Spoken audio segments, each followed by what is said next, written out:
What's up, guys? It's Coach Caglione here. This is another edition of the Powerlifting for the People podcast. We got my friend Caitlin on the line today. How you doing today? Hi, I'm good. How are you? All right, so we got Caitlin Brown here. So for those that don't know who you are, can you just give us a little quick brief rundown of who you are and like what you got going on like right now?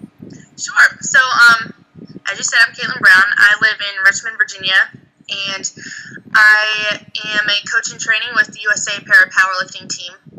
Currently own a gym with my dad in just north of Richmond in Ashland, Virginia. So we started out as able-bodied personal training and got more involved with the disability community. And that being said, I started working with this one client, Christian, who is just this freak of nature, super strong kid. Got really into the bench press. So he got into some big meets, which is where he met Coach Mary Hodge. She's a high-performance manager. He kind of got us rolling in with the team. Once he made the U.S. team, we started getting more involved with the U.S. events, and it's pretty new to us. This happened, he made the team in 2016, I believe. So we've been involved 2 years now. Very cool. Still learning. Yeah, everyone is always learning. Yeah, absolutely. But, yeah, so I want to rewind a little bit, and I definitely want to talk a lot more about the powerlifting, which is like obviously one of the reasons that we had you on today. But I just want to kind of rewind a little bit. So obviously, I'm sure you've been involved with fitness and coaching and stuff a little bit, before that. So even just before you entered the field, like as a professional, like what got you into lifting and fitness? Did you play sports? Like, how did you get into that growing up, and what was that like? So I am one of three. My two brothers were not as athletic as I have been. So I was always into sports. My dad was really into the Olympic style lifting. He got involved when he was 10, I believe it was. So he was nonstop telling me I got really big into volleyball. He said, you got to do these Olympic style lifts. That's going to help with your jumps. I was like, well, I don't want to be a moose, And he said, no, trust me, it's going to work. And sure enough, fell in love with the sport. Loved it since then. So that was about 10th grade. I got really into the Olympic lifting. But before that, I'd always go to the Y and work out with my dad, and it was always fun. So I think that's when I really fell in love with fitness. So I knew going into college I wanted to be in some kind of field where I was going to be working with people in fitness or injury rehabilitation. So I became a personal trainer during college and started working with my dad at our gym in Ashland, which we opened in 2009. Nice. So since then, I've been working here. Yeah. So has fitness always been a big part of like your family and stuff? Was that something that was just kind of, involved at an early age? So, since I mentioned, my brothers weren't very athletic, sports where it was my thing, not so much my brother. So my dad suggested, why don't you guys just work out? So it became a huge, my whole family would just come together to the gym, work out together. And my younger brother, my dad, and I competed in many weightlifting meets, Olympic style meets. Cool. And all three of us were state champions a couple years in a row. My dad and brother competed nationally. My dad's a Masters national champion. And nice. My brother, I believe, made top 5 in the nation. So we've always been really involved in competing. We love the competition atmosphere. And but that being said, the Olympic style lifting, we don't do bench press. so this when we were getting or more at least involved, in a traditional sense, like a lot of weightlifters don't typically bench. Yeah. So it took us. It really didn't take long for us to learn. It's still an exercise. You still have to learn how that works, how your body grows, how your body responds to training. So it wasn't difficult for us to learn, and we just got so familiar with this, and we really, really love the sport. So since we started working with the disabled, we were thinking, this is the way we need to go. There's not much like us around here, around the U.S. for that matter. And, USA Para Powerlifting, it's not as well known, and I would love for it to just expand and blow up here. Absolutely.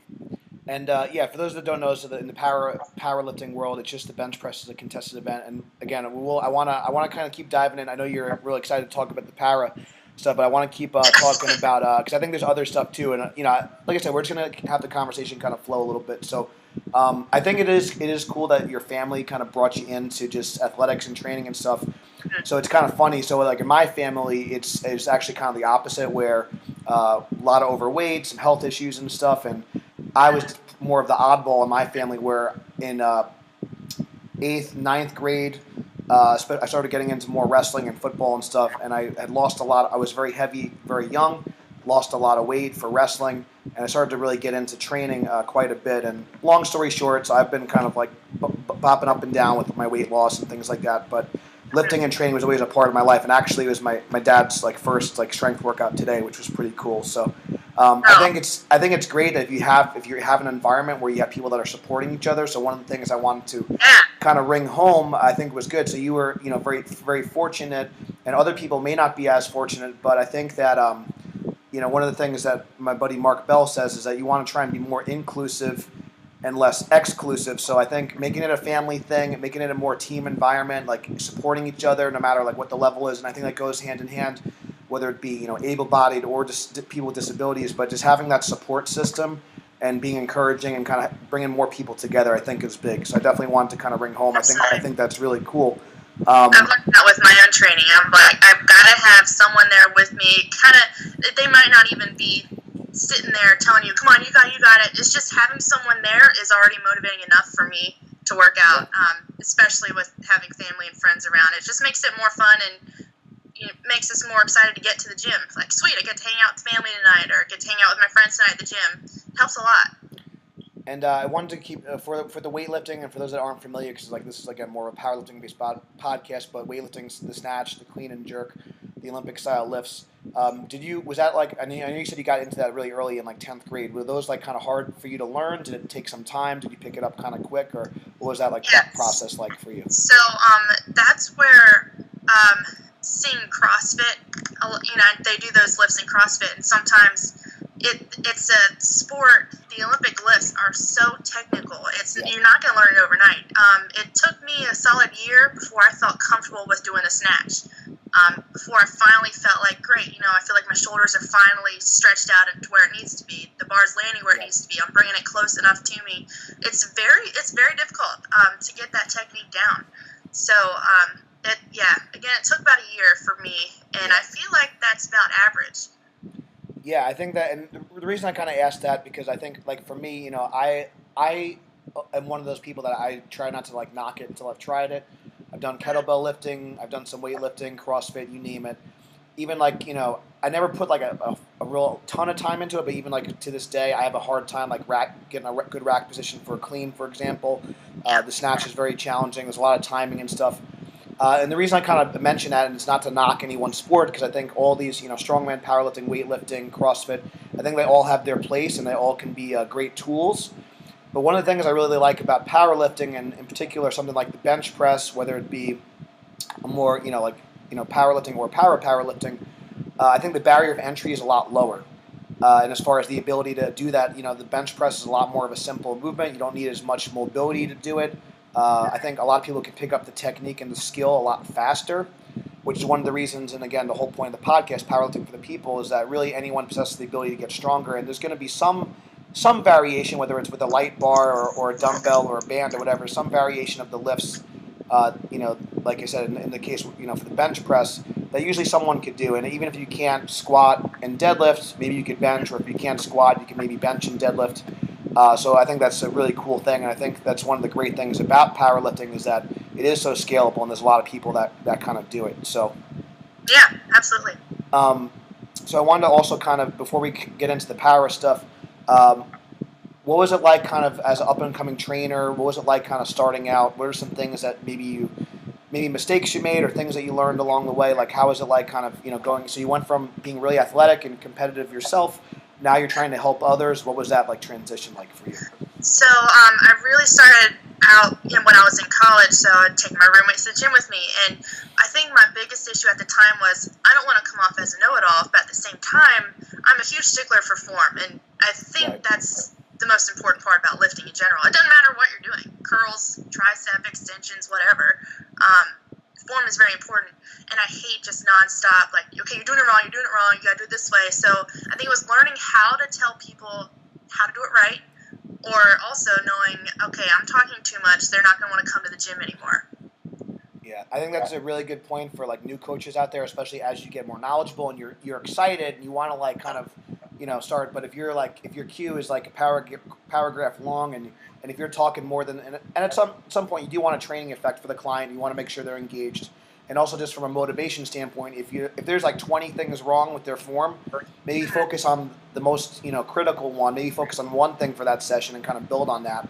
It doesn't need to be like 100% perfect the first like day, but you're trying to build on that, and success breeds success. And I think that's a really good point.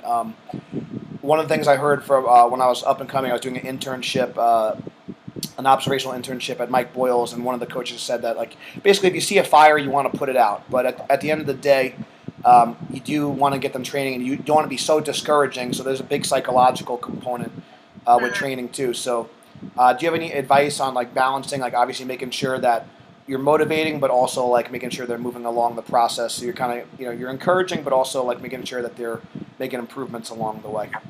Yeah, I like to keep upbeat the whole time. Sometimes the drill sergeant whole method doesn't work for people. You have to think about who the client is. Look at them. You kind of get a feel for, after talking with them for a few minutes, okay, I think this person is going to respond well to being friendly and say, hey, I really like to do my extensions this way. And so let me show you how to do that real quick, and I'll briefly explain what I'm doing. And then just like you said, I'll just pick out the most important parts. And then as we go down the road, start to add a little more to it. And some people love, as I've noticed with football players, they like to be yelled at. So that's when you want to be like, hey, come on, you got it. So, yeah. I love that. My old wrestling coach, I kind of, just for a little background about myself, and some people that are listening may have heard this already, but Kaylin, this may be news to you. So when I was up and coming, before I owned my own business, so this is like over 7 years ago, before I opened up my own business, I was a teacher, personal trainer, football coach, wrestling coach. I was wearing many hats, but education and was always a big part of what I do, and I always identified as a teacher. So one of the things I started learning as an up and coming coach, this is my old wrestling coach's words, was that some people need a kick in the butt, and some people like need a little like pat in the fanny. That's like the quote he says, and basically like, and it's really true. Like you have to meet them like where they're at, and it's kind of a silly quote, but it really was a light bulb turn on for me. And not everyone's going to respond to the same cue. Not everyone's going to respond to the same tone, and I think that's really great. That being said, I do think what you're saying, I think having a more positive tone and like a positive way of delivering the information is great.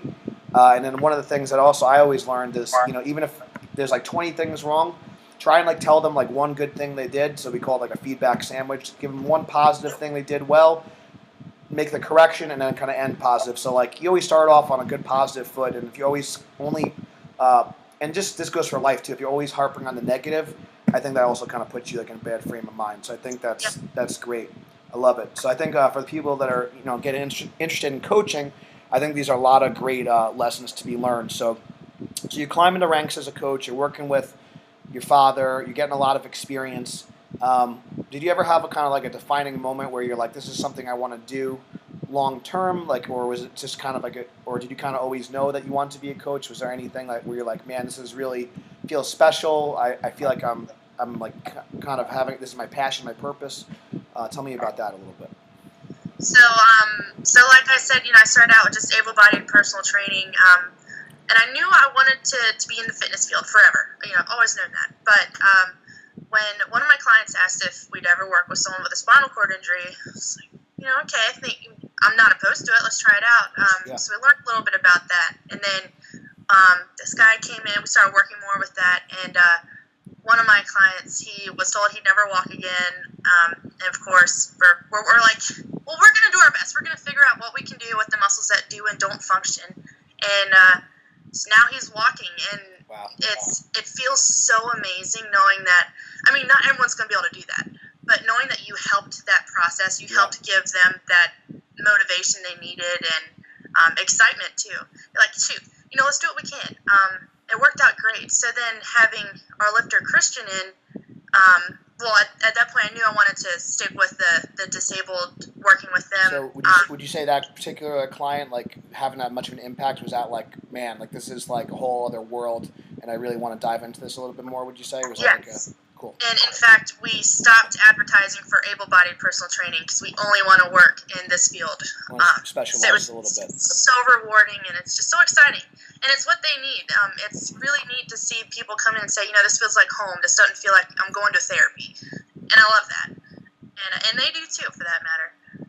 Cool. So when Christian did come in, working with him, getting him to competing. So my first event that I went to was the Endeavor Games in Oklahoma, the summer of 2016, when Christian made the team. And just watching that whole event, it was so exciting. And I was thinking then, just sitting there while I was spotting these people, thinking, man, these guys are crazy strong. It's amazing. I was having so much fun watching and loading, and everyone's cheering them on. Just the whole atmosphere. It was the whole competition atmosphere again. Me being familiar with it, I loved it. And I was thinking then, I want to coach. So let me get further involved in this. And since then, I've just been enamored by the sport and coaching. So I'm gonna do this as long as I can. So there's a couple of things I wanna get into just for the people listening, explaining what like powerlifting is a little bit. But before we do that, I wanted to also. So you talked about like you went from being a little bit more general in who you train, and now you're starting to really, double down and really work with people with disabilities, whether that be from a fitness standpoint or from a competitive standpoint. So one of the things, also with myself, we work with a lot of powerlifters, and we're definitely a strength-based gym. Starting out as a personal trainer, same thing. I worked with a lot of general fitness, athletes, things like that. And the niche kind of just found us. Like I didn't really I've been a competitive powerlifter for 12 years, and I happen to be really passionate about it. And it just kind of fell into place. A bunch of athletes that we were working with started to graduate. They weren't able to compete in football and wrestling anymore. So I said, hey, why don't you do this meet with me? And that's kind of like how it got started. And that was like 6-7 years ago.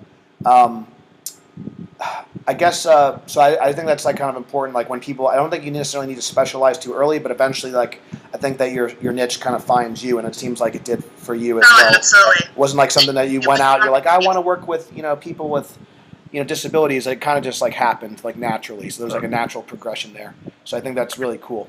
Can you just tell the people listening a little bit about what powerlifting is? Maybe some of the differences are, and I guess what qualifies some of the athletes to compete in something like that. You can go be as thorough or as kind of brief as you like. But again, one of the reasons why I put you on today was I do want to kind of let people know a little bit about the sport and also some of the differences, things like that. And obviously, we're gonna have Mary on as well. Yeah, just for people that are listening, a little bit about the sport itself and just some of the differences and what it entails. So my first event, so like you said earlier, it's just the bench press. So what I learned watching was, okay, this bench is totally different. These guys, the folks that do have legs, their legs are flat on a bench, so they're not using their legs. This is a whole new world in bench press. How many times have you ever done a bench press with your feet up in the air? And you haven't. No one has. So watching this, I was thinking, man, that's got to be so hard. So I immediately wanted to go home and try it myself, and it was very difficult. So that's, taking that into consideration, you're thinking, so these lifters have to have some crazy whole upper body strength, and because they can't use their feet, they can't use their legs.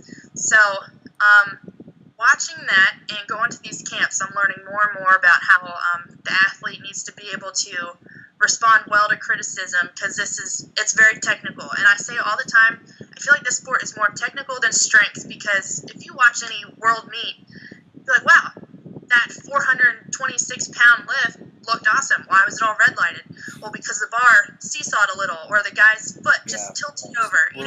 Little tiny errors, and like for the average person watching, they might not see those things. Exactly. And this happens at your able-bodied powerlifting meets too, and then for someone that's just not familiar with the rules. So yeah, I agree. The technique and the standard is so important. So yeah. And so what I pay attention to in a potential athlete with the team is how well do they respond, do they listen well, and how is their training progressing? So are they able to increase their lifts? Are they lifting just the bar? Obviously, just the bar isn't going to get you anywhere in these major U.S. meets and international meets. If they're continuously growing, it's really exciting to see that. So that's when we're like, all right, this guy's got potential, or this gal's got potential. So just always looking for, basically, do they respond well? Are they willing to travel? Are they willing to make lifting their life? Because it's not just, and any athlete knows, you're not going to win the gold medal overnight. You have to train and live like you're going for gold all the time. You have to watch what you eat. You can't do steroids, of course. I don't like that anyway. But a lot of people are like, so I can't take this medicine, I can't take that. Like, no, you gotta be as clean as you can be. So for people that are unfamiliar, so since it is under like the Olympics umbrella, it's under like the USADA drug testing protocols and all that sort of thing. So there's definitely a lot more sacrifice and a lot more attention to detail than just like your recreational, powerlifting meet that you might see. Um, and obviously there's many levels and different federations in powerlifting. In the para umbrella, like everything, obviously it's under those really strict like Olympic conditions. So yeah, you could obviously just do some lifting in your home gym, but when you get to the meet, there's going to be a lot more like even from like the clothing you wear to the equipment you wear, Yeah. all the commands and technical rules and obviously like I said the drug testing protocols and like I said even just some potentially even some supplements could potentially even make you fail a drug test if you're not careful. So there's definitely a lot more to it. I think. And then with this drug test too, you might not know that this medication or this supplement you're taking is bad. So and the list is always changing. So you always daily have to check this list out. On top of it, yeah. Yeah, and, so and this happens like so for some people listening, they like so in the United States Powerlifting Federation, USAPL,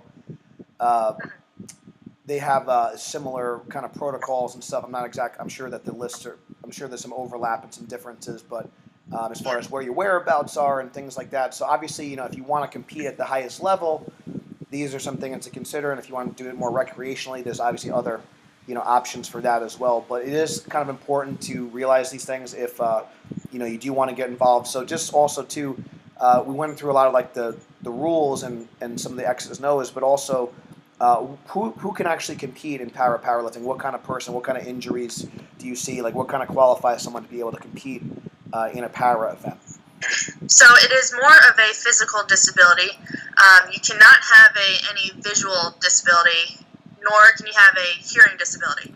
So you'll see a lot with spina bifida. What's that? Well, I'm saying is there's going to be some verbal commands, obviously, that you have to, so the hearing's definitely going to be important. Yeah.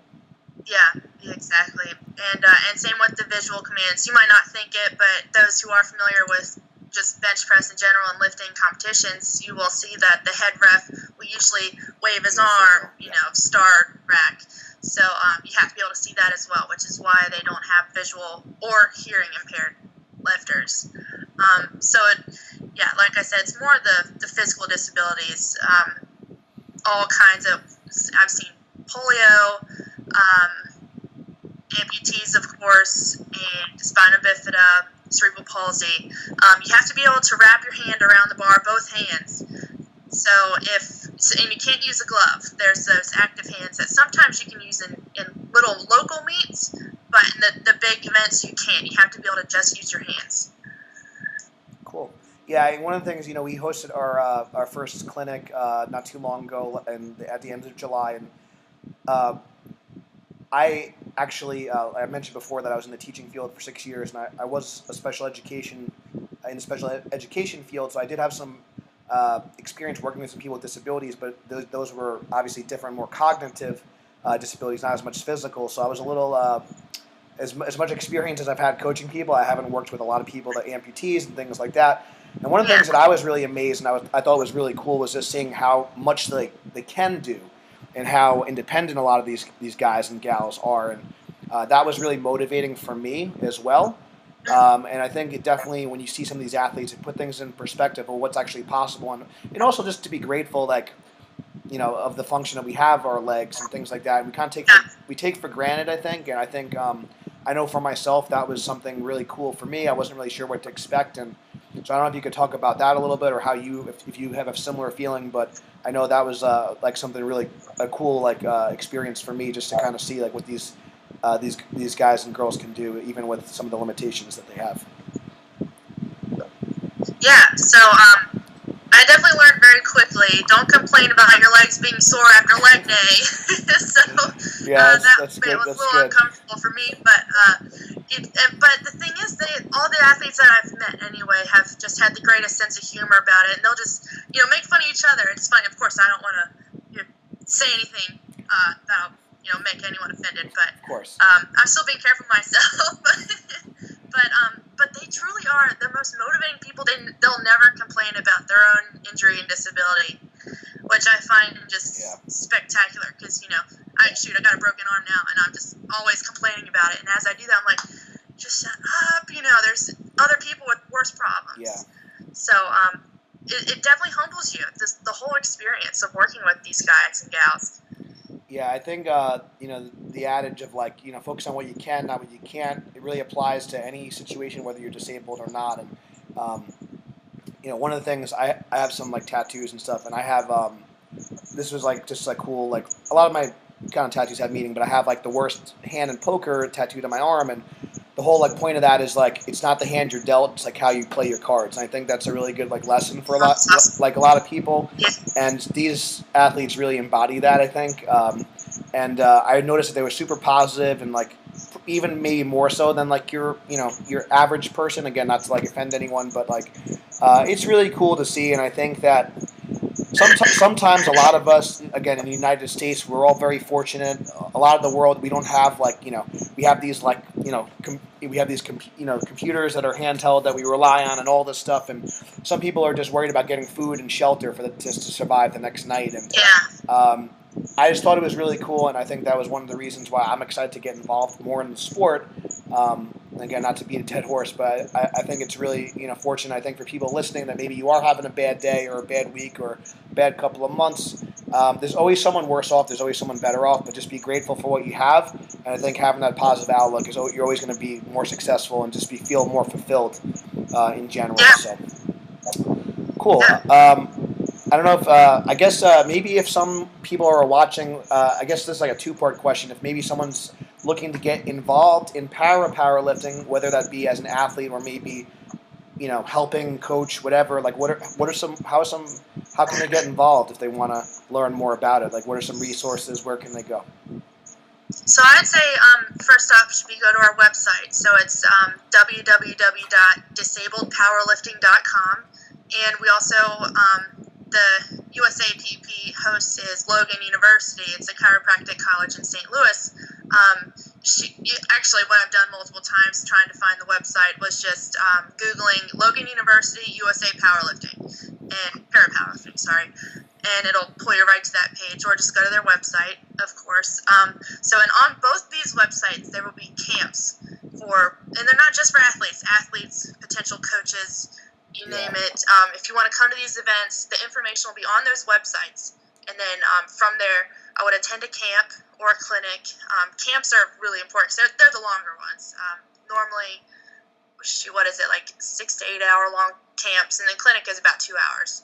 I very much recommend going to a camp. That's where the USA coaches will be at least 1 to 2 coaches are normally there, and sometimes an athlete. Like your camp, you had Dave Page there. Yeah, great. He's a longtime athlete with the team, someone great to learn from. But anyway, having those opportunities with the USA coaches and lifters, that's your time to be able to really get more involved and learn much more about the sport and how to do really well and succeed in this sport, whether as an athlete or a coach. So I would definitely go to one of those 2 websites and attend a camp. And if the athletes are looking to maybe potentially, as a long-term goal, compete at the games or do some of these meets, that's going to be a really important first step to learn all the rules, learn the ins and outs. Obviously, meeting with some of the coaches and stuff like that. For people that are maybe in your area that maybe are interested in training with you, again, I don't know how many people. Like I said, it's obviously a smaller population of maybe disabled lifters and things like that. But if there's any information about your gym, or if they want to get coaching or work with you in person, where can they find you? So we are on the both those websites we're a regional hub. So we are Samaritan's Walk, located in Ashland, Virginia, and from there, my information is my contact information is on there available for anyone who wants to learn more and get more involved and come try lifting or even see what the bench looks like. We're always here, and we really want to promote this sport. So I'll have that information. It is on those websites. We have a Facebook page, of course, Samaritan's Walk, and I can even send over any information. we're nonstop promoting with our adaptive sports clubs that are is local to us in Richmond. Great. So if you want to get involved, if you want to learn more about powerlifting, check out Disabled Powerlifting. And then Yes. if you're in the Ashland, Virginia area, you can check out Samaritan's Walk. Caitlin, it's been a real pleasure. I'm sure that we'll keep the conversation going and keep chatting in the future. But if this interview helped you, if you enjoyed the podcast, please share it. Please give us a 5-star review. Helps other people find us. And if you do have, maybe you know someone who's an amputee, maybe you know someone that has some of these injuries, and maybe they want to get involved in some bench press. Maybe when they get involved in some powerlifting, and I think it's a really great positive outlet. Whether you want to be super competitive or you just want something to kind of be the best version of yourself, I think it's going to help you in no matter what situation and everything in between. So definitely let's spread the word out there because, like I said, I'm really excited to get more involved in this great sport. And thank you guys so much for watching. And until next time, stay strong, and we'll see you soon.